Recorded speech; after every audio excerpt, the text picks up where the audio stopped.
지난주부터 광야를 이끌었던 지도자 모세에 관한 시리즈 설교를 시작했습니다. 그 사람 모세라는 책을 기초로 말씀을 전하는데 매 주일 핵심 키워드가 있다고 그랬죠. 오늘은 두 번째 시간으로 성장이 키워드입니다. 조선시대의 성군으로 꼽히는 세종대왕은 백성들을 진정으로 사랑한 왕으로 평가됩니다. 특히 세종은 노비에게도 출산 휴가를 준 것으로 유명합니다. 이 노비의 노는 남자를 가리킵니다. 세종은 아내의 출산을 돕도록 노에게 30일의 출산 휴가를 지급했다고 합니다. 또 노비의 비는 여자를 가리키는데요. 비에게는 출산 전 30일, 출산 후에는 무려 100일, 총 130일의 출산 휴가를 지급했답니다. 현재 대한민국 근로기준법에 출산 휴가가 90일입니다. 쌍둥이 이상은 120일이랍니다. 그러니 조선시대의 세종대왕 때가 지금보다 훨씬 더 파격적인 정책을 펼친 것이죠. 이것은 생명이 잉태되는 것도 귀한 일이지만 건강하게 잘 출산하고 성장하도록 돕는 일도 그만큼 중요하다는 것을 보여주는 정책이라 할 수 있습니다. 우리는 몸이 잘 성장해야 합니다. 또 지혜와 지식도 자라나야 합니다. 그리고 무엇보다 믿음이 자라야 합니다. 모세도 주변 사람들의 적극적인 도움이 있었기에 생존할 수 있었고 안전하게 성장할 수 있었습니다. 히브리 산파, 모세의 엄마 요게벳, 모세의 누이, 이집트의 공주 등 파라오의 사륙 명령으로부터 품어주고 숨겨주고 건져내고 기르고 먹이고 입히면서 피할 길을 내었던 도움의 손길이 있었기 때문에 모세가 안전하게 성장할 수 있었습니다. 교회도 그러한 곳이 되어야 합니다. 모세와 같이 위기에 놓인 자들이 할머니의 치마폭과 같은 안전한 품에 들어와서 주님의 은혜 안에 성장하는 곳이 바로 교회가 되어야 합니다. 이 성인이 된 모세는 이제 새로운 도약을 통해 또 한 가지의 성장을 경험할 때가 되었습니다. 바로 영적 성장이죠. 다음 슬라이드를 보시면 모세의 일생을 이렇게 크게 세 부분으로 나눌 수 있습니다. 출생부터 40세까지 이집트 공주의 양아들로 성장하고요. 40세에서 80세까지는 미디안 광야에서 나그네로 삽니다. 80세부터 120세까지는 하나님의 부름을 받고 이스라엘 민족을 해방시키는 지도자로 쓰임을 받습니다. 이 첫 번째와 두 번째 시기까지는 출애굽기 2장 말씀에 짧게 압축되어 있습니다. 그리고 출애굽기 3장부터는 모세의 인생 세 번째 단계가 시작되죠. 오늘 본문은 모세의 일생 1단계와 2단계 사이에 있는 이야기로 짧지만 굉장히 중요한 의미가 있는 내용입니다. 본문 11절과 12절을 세 번역으로 보겠습니다. 세월이 지나 모세가 어른이 되었다. 어느 날 그는 왕궁 바깥으로 나가 동족에게로 갔다가 그들이 고되게 노동하는 것을 보았다. 그때 그는 동족인 히브리 사람이 이집트 사람에게 매를 맞는 것을 보고 좌우를 살펴서 사람이 없는 것을 확인하고 그 이집트 사람을 쳐 죽여서 모래 속에 묻어버렸다. 하루는 모세가 이집트 사람이 자기 동족 때리는 것을 목격합니다. 그래서 모세는 이집트 사람을 쳐서 죽였습니다. 이 본문을 보면 모세는 자기가 히브리 사람이라는 것을 알고 있었습니다. 아마도 어머니와 가족들로부터 자기 민족의 정체성에 대한 이야기를 들었을 것이라는 짐작을 할 수 있습니다. 그리고 바로 다음 날이 되었지요. 본문 13절과 14절도 보겠습니다. 이튿날 그가 다시 나가서 보니 히브리 사람 둘이 서로 싸우고 있었다. 그래서 그는 잘못한 사람에게 말하였다. 당신은 왜 동족을 때려? 그러자 그 사람은 대들었다. 누가 당신을 우리의 지도자와 재판관으로 세웠단 말이오? 당신이 이집트 사람을 죽이더니 이제는 나도 죽일 작정이요? 모세는 일이 탄로난 것을 알고 두려워하였다. 모세가 이번에는 히브리인들끼리 싸우는 모습을 보았습니다. 나서서 중재하려고 했지만 인정을 받지 못합니다. 그리고 전날 이집트 사람을 죽인 것마저 들통났습니다. 모세의 비밀을 알고 있는 것을 보면 이 사람은 어제 모세의 도움을 받고 죽음을 면한 사람인 것이 분명합니다. 14절 말씀을 우리 같이 한번 읽어보실까요? 시작. 그가 이르되 누가 너를 우리를 다스리는 자와 재판관으로 삼았느냐? 내가 애굽 사람을 죽인 것처럼 나도 죽이려느냐. 모세가 두려워하여 이르되 이리 탈로 되었도다. 이 노란색 부분에 해당하는 말씀을 히브리어 원전으로 보면 이렇습니다. 다음 슬라이드를 보여주시면요, 그 애굽 사람이라고 정관사가 붙어 있어요. 네가 그 애굽 사람을 죽인 것처럼 나도 죽이려느냐. 그러니까 아무 이집트 사람이 아니라 특정 이집트 사람을 지목하고 있다는 뜻입니다. 그러니까 어제 모세가 죽인 그 이집트 사람을 알고 있는 사람이니 어제 모세에게 도움을 받은 히브리인이라는 뜻이 되죠. 이 히브리인이 하루 전에는 모세에게 은혜를 입었습니다. 그런데 오늘은 전혀 감사한 마음을 갖고 있지 않습니다. 모세가 따지니까 누가 너를 우두머리로 삼았느냐며 대들었습니다. 일부 예배 때는 아무도 동의를 하지 않아서 제가 좀 상처를 받았는데요, 여러분의 반응을 한번 보겠습니다. 제가 그래도 꽤 착한 사람이에요. 알겠습니다. 제 입으로 말해서 좀 안 됐습니다만 그래도 이만한 사람 찾기는 어렵습니다. 그래서 웬만하면 저는 다른 사람한테 잘 해줘요. 근데 가끔은 너무 잘해줄 필요가 없다는 생각이 들 때도 있습니다. 왜냐하면 은혜를 모르는 사람이 너무 많기 때문이에요. 적반하장도 유분수인 사람, 나에게 은혜 베푼 사람에게 감사할 줄 모르는 사람이 너무 많습니다. 여러분, 여러분에게 은혜를 베푼 사람이 있나요? 그럼 그 사람을 존중할 수 있는 기본 상식 정도는 있어야 합니다. 감사할 줄 모르는 사람에게 선행은 무의미합니다. 왜냐하면 호의가 계속되면 그게 권리인 줄 알아요. 은혜를 당연하게 생각한다? 그럼 그 사람은 죄송하지만 멀리 하시는 게 좋습니다. 감사가 없는 사람은 고생을 해봐야 그때가 좋았구나라는 것을 알게 됩니다. 이 잘못을 저지른 히브리 사람이 어제 모세에게 분명히 구원은 받았지만 자신에게 잘해줄 때는 모세를 수용했지만 자기의 잘못을 지적하니까 모세를 인정하지 않습니다. 즉, 나에게 유익이 될 때는 선이에요. 그런데 내가 불리할 때는 아무리 타당해도 그건 악이 됩니다. 여러분, 이것은 옹졸한 인간이 가지고 있는 선과 악의 개념이에요. 나에게 유익이 되느냐, 나에게 유익이 되지 않느냐에 따라서 선악의 기준마저 달라지는 겁니다. 반대로 본문에서 모세의 행동도 좀 생각해 볼 필요가 있습니다. 모세가 죽을 위기에서 기적적으로 건짐을 받았고 은혜를 입어서 잘 성장한 것은 사실입니다. 그런데 그렇다 그래서 누가 모세를 히브리인들의 리더로 세웠던 적은 없습니다. 그냥 동족끼리 싸우고 있으니까 그 모습이 안타까워서 나섰던 것이죠. 소명, 부르심에 의한 행동이 아니었습니다. 그냥 인간의 감정이 앞섰던 겁니다. 그런데 여러분, 경험해 보셔서 아시겠지만 감정을 따라 행동하면 실패합니다. 어줍잖은 정의감, 이런 것으로 일이 해결되는 경우는 없습니다. 제 아이들이 아직 어리다 보니까 그 애들이 보는 만화 영화를 제가 원치 않게 같이 옆에서 봐야 할 때가 있습니다. 저는 이제 음악에 관심이 있다 보니까 그 만화의 주제곡들을 좀 유심히 듣는 편이에요. 근데 흥미로운 점 중에 하나는 제가 어렸을 때 많이 봤던 만화나 요즘 만화나 어쩌면 주인공들은 하나같이 추구하는 것이 다 똑같습니다.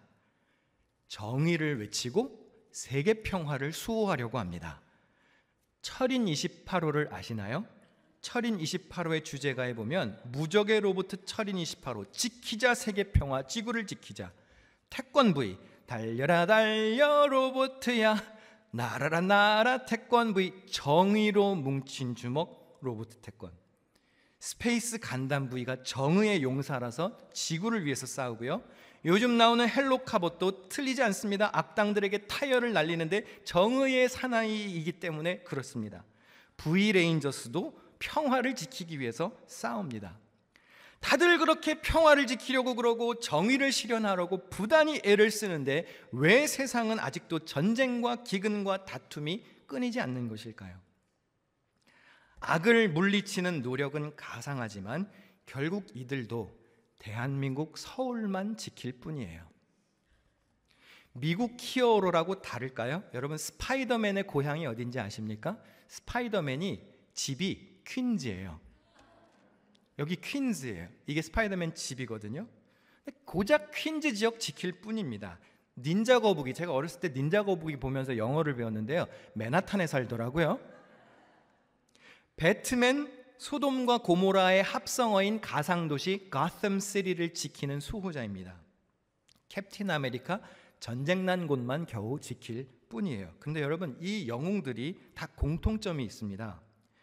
영웅 노릇하는데요, 은둔 생활을 합니다. 당당하게 사람들 앞에 나서지를 못합니다. 왜냐하면 군중들은 이들에게 유익을 줄 때는 열광하지만 책임을 떠넘길 때는 표적의 대상이 됩니다. 경찰에게 쫓깁니다. 군중에게 손가락질 받습니다. 네가 뭔데 정의를 수호하고 우리 도시를 지키냐며, 네가 뭔데 도시를 파괴하고 다니냐며, 무슨 자격으로, 네가 뭔데. 마치 오늘 모세가 들었던 질문과 같은 똑같은 질문을 듣습니다. 도리어 책망을 받습니다. 주먹, 폭력, 내가 가진 힘, 이것으로 이룰 수 있는 정의에는 한계가 있지요. 고작해야 자기 구역에서 한정적인 정의와 일시적인 평화를 이룰 뿐입니다. 모세가 처음에는 자기 힘과 노력으로 뭘 해보려고 그랬습니다. 그런데 되지 않았습니다. 간혹 교회에서도 보면 정의 타령을 하면서 큰 소리치고 툭하면 성질내는 이들이 있습니다. 마치 자기가 공의를 대변하는 사람이라도 된 것처럼 핏대를 높입니다. 그런데 여러분, 혹시 그런 일을 만나시거든 모세가 들었던 질문을 상기시켜 주셔야 합니다. 누가 너를 우두머리와 재판관으로 삼았느냐? 내가 하는 모든 일이 기준도 아닌데 내가 무슨 자격으로 정의를 논합니까? 고작 나의 작은 능력과 지식으로 내가 무엇을 판단할 수 있고 뭘 어떻게 하겠다는 것인가요? 야고보서 1장 20절 말씀을 다 같이 읽어보겠습니다. 시작. 사람이 속내는 것이 하나님의 의를 이루지 못함이라. 세상에서는요, 능력이 있고 목소리 큰 사람이 이기는지는 모르지만 교회에선 그렇지 않습니다. 하나님의 법은 그렇지 않아요. 교회에서는 자기를 부인하고 십자가를 지는 사람이 승리하는 것입니다. 예수님이 하신 말씀입니다. 한 번 더 같이 읽습니다. 시작. 이에 예수께서 제자들에게 이르시되 누구든지 나를 따라오려거든 자기를 부인하고 자기 십자가를 지고 나를 따를 것이니라. 예수님을 따르는 제자가 되려면 첫째, 자기 자신을 부인해야 합니다. 둘째, 자기 십자가를 지어야 합니다.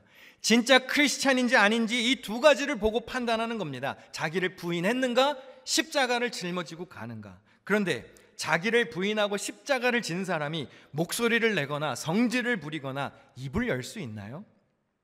자기 자신을 부인한 사람이 어떻게 자기 목소리를 냅니까?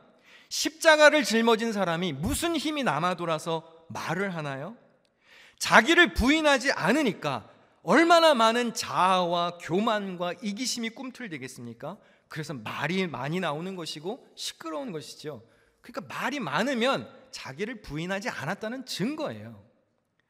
어떤 이는 자기 자신을 부인합니다. 그래서 말이 없습니다. 그런데 딱 거기까지만 합니다. 내 목소리는 안 내지만 십자가를 지는 헌신까지는 사양합니다. 근데 여러분, 그런 이들은요 늘 제자리예요.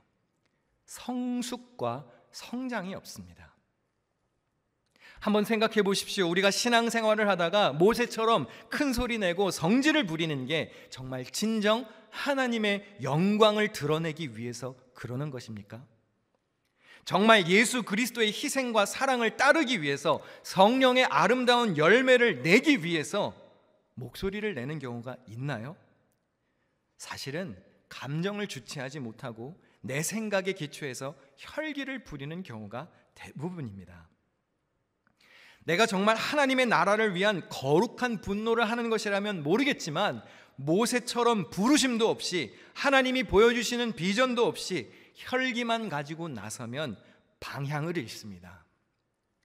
모세가 만약에 감정적으로 어설프게 백성들을 출애굽시켰다면 아마 출애굽과 동시에 혼돈이었을 겁니다. 갈 길이 없기 때문이에요. 목적지가 없습니다.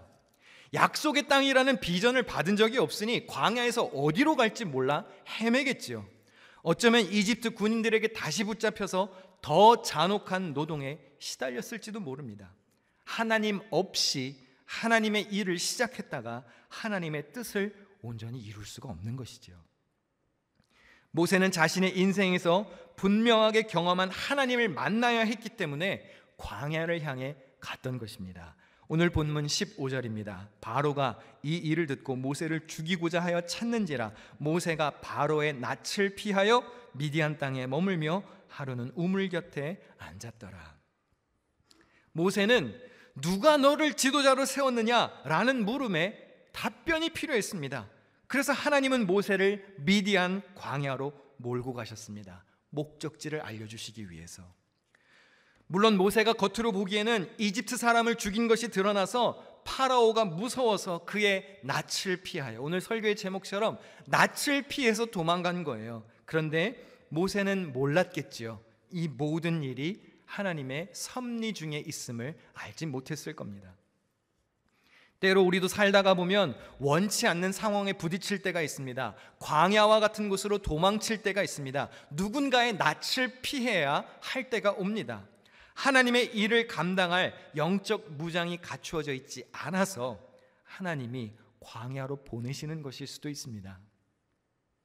영글지 않아서 더 준비시키시기 위해 하나님이 보시기에 가장 완전한 때를 기다리게 하시려고 때로 하나님은 원치 않는 곳으로 우리를 몰고 가실 때가 있다는 얘기이죠. 오늘 말씀의 키워드가 성장입니다. 성장. 사실 듣기만 해도 기분 좋은 말 아닙니까? 아이들이 성장하는 것 보기 좋지요. 성장, 단련되는 거 좋습니다. 우리가 다 이루고 싶어 하는 것들입니다. 여기 앉아 계신 여러분들 대부분 다 큰 성인들이십니다. 그러나 한번 묻고 싶습니다. 과연 하나님의 일을 감당할 준비가 된 영적 성장도 이루셨는지 묻고 싶습니다. 교회도 오래 다녔고 직분도 있고 심지어 이미 교회에서 리더의 포지션에 있지만 만약에 모세처럼 누가 너를 지도자로 세웠느냐라는 질문을 받았을 때 나는 하나님이 부르셔서 하나님이 세우셨다라고 확답할 수 없는 이들도 있지 않을까요? 영적으로 성숙하지 못하고 그리스도의 장성한 분량이 충만한 데까지 이르지 못한 아직 믿음이 연약한 이들도 분명 있을 것입니다. 이번 모세에 관한 시리즈 말씀을 듣는 동안 모세처럼 광야의 기간을 지난다고 생각하시고 여러분을 부르는 하나님의 은혜가 있으시기를 축원합니다. 내가 왜 이 땅에 존재해야 하는지, 하나님이 왜 나를 이곳에 보내셨는지, 우리 교회에서, 우리 가정에서, 우리 일터에서 내가 무슨 사명 감당하기를 원하시는지 나의 참된 정체성을 발견하는 은혜가 있어야 합니다. 이틀에 걸쳐서 모세가 경험했던 일은 훗날 그가 실제로 감당할 사역을 그대로 요약해서 보여줍니다. 다음 화면을 한번 같이 보실까요? 모세가 오늘 본문에서 이집트인을 칩니다. 그리고 재판관으로서 백성들 사이를 중재하며 하나님의 정의를 실현시키는 일을 합니다. 오늘도 했고 미래에도 이제 모세가 할 일입니다. 근데 오늘은 실패하지만 훗날에는 성공하지요. 다음 도표를 한번 보실까요? 상황을 정리한 도표입니다. 첫날에는 이집트인이 히브리인을 치는 것을 보았습니다. 모세가 이집트 사람을 쳐 죽였고 히브리인을 구합니다.